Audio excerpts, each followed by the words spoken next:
Shalom, salam sejahtera untuk kita semuanya. Saudara-saudara, dimanapun Anda berada, kita telah bersama di dalam mempelajari akan pelajaran sekolah sahabat kita sepanjang triwulan ini. Dan kita telah tiba di pelajaran terakhir di triwulan ini, yaitu pelajaran yang ke-14 dengan judul Efesus dalam hati. Namun sebelum kita mempelajari akan pelajaran ini lebih dalam, lebih lengkap, mari kita tunduk kepala dan kita berdoa. Tuhan Bapa kami yang penuh kasih, Allah yang berkemurahan, bila mana kami akan mempelajari firman-Mu melalui pelajaran sekolah sahabat ini, urapi kami dengan kuasa Roh Kudus Tuhan. Berikanlah hikmat untuk mengerti dan memahami akan firman ini, sehingga firman ini akan membangun iman kepercayaan kami semakin dalam kepada Tuhan. Terima kasih, mohon berkat seluruh pemirsa dimanapun mereka berada. Dalam nama Yesus kami berdoa. Amin. Efesus dalam hati. Ayat inti terdapat di dalam Efesus 2 ayat 8 sampai dengan 10. Sebab karena kasih karunia kamu diselamatkan oleh iman. Itu bukan hasil usahamu, tetapi pemberian Allah. Itu bukan hasil pekerjaanmu. Jangan ada orang yang memegahkan diri. Karena kita ini buatan Allah, diciptakan dalam Kristus Yesus untuk melakukan pekerjaan baik yang dipersiapkan Allah sebelumnya. Ia mau supaya kita hidup di dalamnya. Saudara, inti dari surat Paulus kepada jemaat Efesus adalah Injil sebagai misteri yang sekarang bukan lagi rahasia. Misteri yang Paulus bicarakan adalah mukjizat yang tak terduga dari kasih Allah bagi kita. Kita berpikir Allah tidak mengasihi kita. Kita berpikir Dia telah melupakan kita. Kita berpikir Dia lebih menyukai orang-orang Yahudi dan bahwa orang-orang bukan Yahudi tidak. Tetapi faktanya Dia berjuang untuk kita karena Dia adalah kasih. Dia kembali untuk kita karena Dia adalah kasih. Dia mengasihi semua orang. Mari kita mempelajari lebih dalam.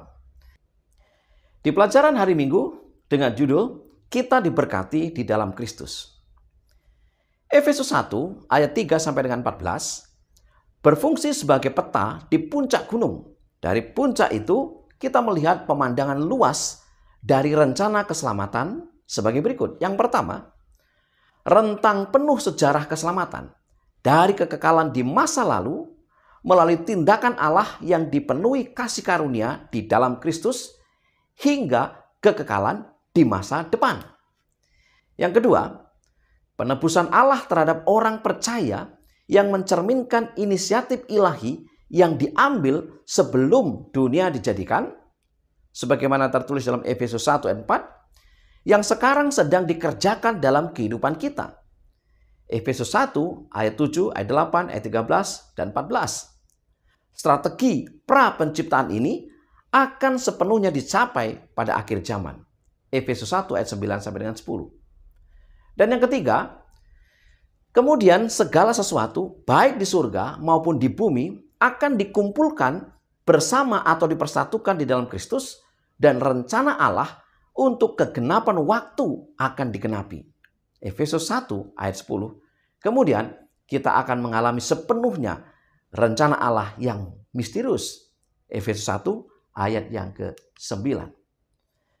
Berada di puncak gunung memberikan inspirasi tentang ucapan syukur. Paulus mengucap syukur kepada Allah ketika ia berdoa agar orang percaya dapat mengalami keselamatan yang telah Allah rencanakan bagi mereka. Efesus 1 ayat 15 sampai dengan 19. Saat kita mendapati diri kita berada di tanjakan curam, Dia mengarahkan kita ke atas kepada Kristus yang bangkit, naik dan dipermuliakan, yang memerintah atas setiap kuasa yang ada sepanjang masa.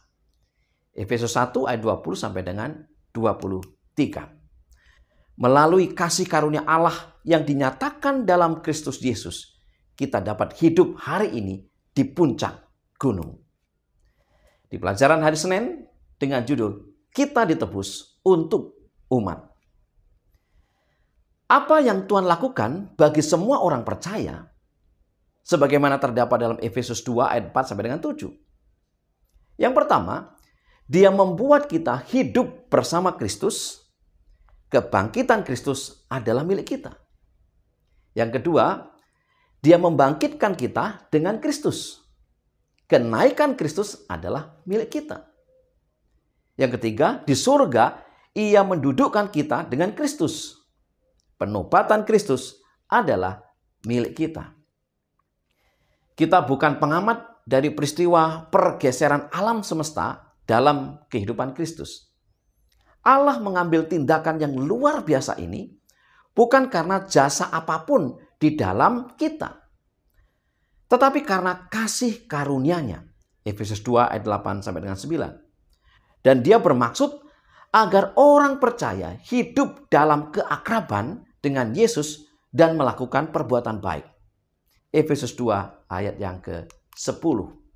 Pertanyaannya adalah, apa manfaat dari pengorbanan Yesus di kayu salib? Yang pertama, kematian Yesus memiliki manfaat vertikal, yaitu membangun hubungan orang percaya dengan Allah. Efesus 2 ayat 1 sampai dengan 10. Dan hubungan horizontal, yaitu memperkuat hubungan kita dengan orang lain. Efesus 2 ayat 11 sampai dengan 22. Yang kedua, Yesus menghancurkan semua yang memisahkan orang percaya non-Yahudi dari orang Yahudi, termasuk penyalahgunaan hukum Taurat untuk memperlebar jurang, sebagaimana tertulis dalam Efesus 2 ayat 11 sampai dengan 18. Dan yang ketiga, Yesus juga membangun sebuah bait suci baru yang menakjubkan, yang terdiri dari orang-orang percaya, Yahudi dan non-Yahudi. Kita juga menjadi bagian dari jemaat Allah, bait Allah yang kudus, sebagaimana tertulis dalam Efesus 2 ayat 19 sampai dengan 22. Saudara-saudara yang kasih Tuhan, Martin Luther menemukan dalam Efesus 2 ayat 8 sampai 10 sebuah kasih karunia yang memenangkan hatinya, dan dia juga menemukan beberapa penegasan utama dari reformasi, yaitu keselamatan datang hanya melalui iman, melalui kasih karunia saja, oleh Kristus saja, dan untuk kemuliaan Allah saja. Pada tahun 1738, 18 hari setelah mengalami pertobatan di Aldersgate Street, London, John Wesley berkhotbah di Universitas Oxford, memberikan seruan dari hati dan menyatakan gerakan baru. Dari mana dia mengambil ayatnya? Efesus 2 ayat 8. Sebab karena kasih karunia, kamu diselamatkan oleh iman. Itu bukan hasil usahamu, tetapi pemberian Allah. Di pelajaran hari Selasa dengan judul, kita adalah jemaat dari Allah yang hidup. Paulus dalam Efesus 3, di samping menyampaikan serangkaian doa bagi orang-orang percaya, ia juga membahas penciptaan Allah atas gereja.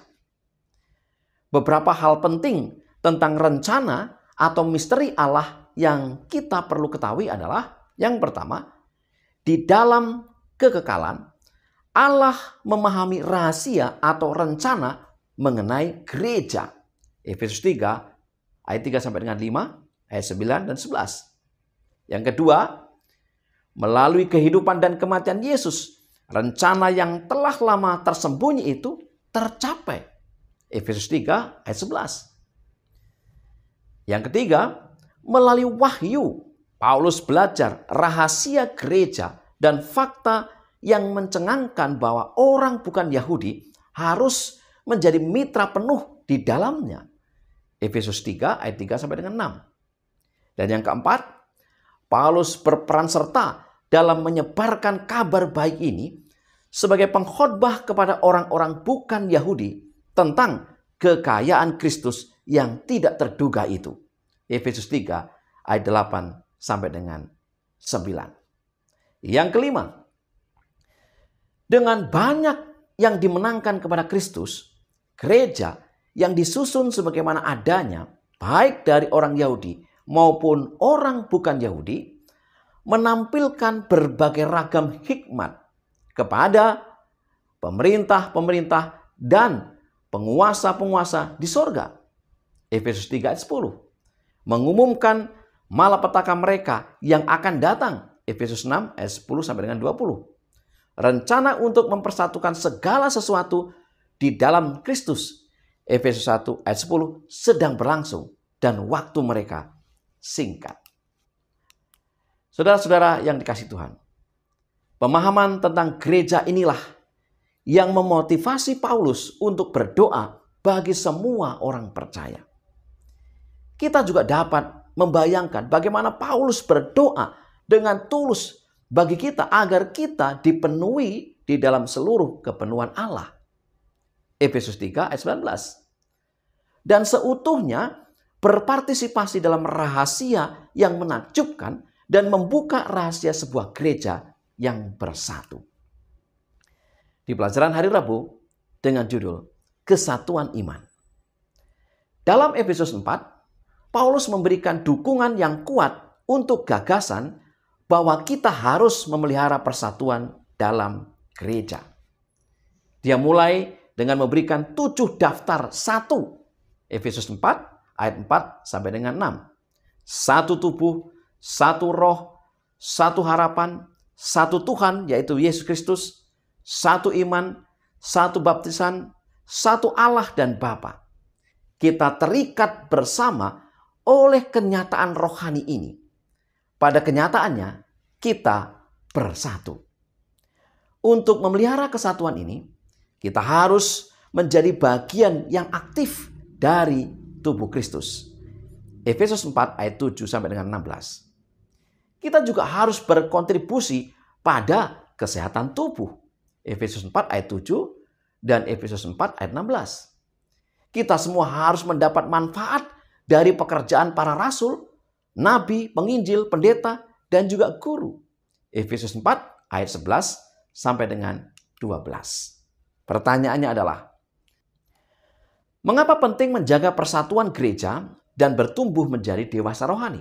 Yang pertama, agar orang percaya tidak mudah diombang-ambingkan oleh ajaran palsu yang licik dan menyesatkan. Efesus 4 ayat 14. Yang kedua, agar kedegilan hati dapat ditaklukkan dengan keramah tamahan dan saling mengampuni. Kemarahan dan ucapan kasar digantikan dengan bahasa yang membangun dan memberikan kasih karunia. Efesus 4 ayat 25 sampai dengan 31. Pelajaran hari Kamis dengan judul Kita adalah penerima dan pemberi kasih karunia. Efesus 5 ayat 1. Sebab itu jadilah penurut-penurut Allah seperti anak-anak yang kekasih. Pertanyaannya adalah, bagaimana orang percaya dapat menjadi penurut-penurut Allah atau meneladani Allah dalam hidup mereka, dan perilaku seperti apa yang mereka harus tunjukkan? Yang pertama, sebagai orang percaya, kita dipanggil untuk memberikan contoh dari perilaku kita terhadap orang lain tentang pengampunan dan kasih karunia Allah terhadap kita. Efesus 4 ayat 32. Yang kedua, Paulus membandingkan gaya hidup meneladani Allah dengan gaya hidup orang-orang kafir. Alih-alih menghargai orang lain sebagai saudara laki-laki atau perempuan dalam keluarga Allah, manusia terlalu sering menggunakan orang lain untuk kesenangan seksual mereka sendiri dan kemudian bermegah diri atas hal itu. Efesus 5 ayat 3 sampai dengan 4. Dia memperingatkan bahwa perilaku seperti itu tidak mempunyai masa depan di dunia baru yang sedang Allah rencanakan. Efesus 5 ayat 5 sampai dengan 7. Yang ketiga, orang percaya harus berpaling dari kegelapan masa lalu mereka dan hidup seperti anak terang, meniru kasih Bapa. Paulus memperingatkan kita menjauh dari perbuatan-perbuatan kegelapan yang dilakukan di tempat-tempat yang tersembunyi. Efesus 5 ayat 11 sampai dengan 12. Sebaliknya, kita harus hidup dalam terang Kristus. Efesus 5 ayat 13 sampai dengan 14. Alih-alih menyia-nyiakan hidup kita dalam kemabukan, kita akan menebus waktu dengan mengucapkan terima kasih kepada Allah atas kasih-Nya. Efesus 5 ayat 15 sampai dengan 21. Yang keempat, kasih Kristus yang mengorbankan diri bagi gereja menjadi teladan bagi suami-suami Kristen. Efesus 5 ayat 25 sampai dengan 33. Sementara kesetiaan gereja kepada Kristus menjadi teladan bagi istri-istri Kristen. Efesus 5 ayat 22 sampai dengan 24. Daripada menggunakan karunia seksualitas manusia dengan cara yang tidak sopan dan egois, suami dan istri Kristen berfokus untuk saling menghargai satu sama lain menjadi satu daging. Efesus 5 ayat 28 sampai dengan 33. Efesus 5 ayat 2, firman Tuhan berkata, "Dan hiduplah di dalam kasih, sebagaimana Kristus Yesus juga telah mengasihi kamu dan telah menyerahkan dirinya untuk kita sebagai persembahan dan korban yang harum bagi Allah." Saudara-saudara yang dikasihi Tuhan, sebagai kesimpulan pelajaran sekolah sahabat kita, yang pertama, melalui kasih karunia Allah yang dinyatakan dalam Kristus Yesus, kita dapat hidup sampai hari ini. Yang kedua, keselamatan datang hanya melalui iman, melalui kasih karunia saja, oleh Kristus saja, dan untuk kemuliaan Allah saja. Yang ketiga, dengan banyak yang dimenangkan kepada Kristus, gereja disusun sebagaimana adanya, baik dari orang Yahudi maupun orang bukan Yahudi. Yang keempat, kita harus memelihara persatuan dalam gereja dengan menjadi bagian yang aktif dari tubuh Kristus. Dan yang kelima, sebagai orang percaya, kita harus hidup sebagai anak-anak terang di dalam kasih Kristus. Saudara, itulah pelajaran sekolah sahabat yang bisa saya bagikan di pelajaran terakhir di triwulan yang ketiga ini. Semoga menjadi berkat bagi kita. Mari kita tunduk kepala dan berdoa. Tuhan Bapa kami yang penuh kasih, bila mana kami mempelajari akan firman-Mu melalui pelajaran sekolah sahabat ini, kembali kami meminta agar kuasa Roh Kudus Tuhan menjadi bagian kami, mengurapi kami, memberikan kepada kami pengertian, hikmat, dan pelajaran ini akan menuntun kami untuk semakin mengasihi Tuhan, mengasihi sesama kami, dan melayani satu dengan yang lain. Terima kasih ya Tuhan. Dalam nama Yesus kami berdoa. Amin. Saudara-saudara yang dikasihi Tuhan, kita telah menyelesaikan seluruh pelajaran kita di triwulan yang ketiga. Kita akan bertemu di Sabat yang akan datang di pelajaran yang baru, triwulan keempat dari tahun 2023 ini. Semoga kita terus terhubung satu dengan yang lain. Dan bila mana video ini menjadi berkat bagi saudara, bagikanlah kepada yang lain. Selamat belajar, selamat sahabat, dan Tuhan memberkati kita.